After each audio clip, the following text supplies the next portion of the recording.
You gotta look because you gotta have righteous judgment.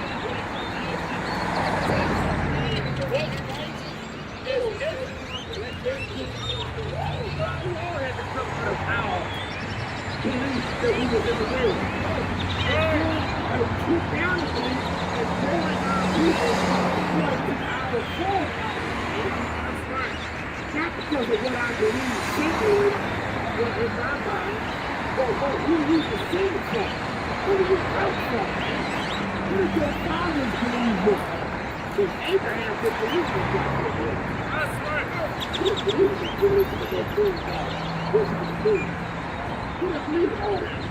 Abraham believed that this is the most high power, Yahweh that he did. Yahweh. He is the power. You understand? Not no Allah, not no Caesar Borgia in the Christian church, or Buddha, none of that other religious God. That comes from the nation that got you a captive.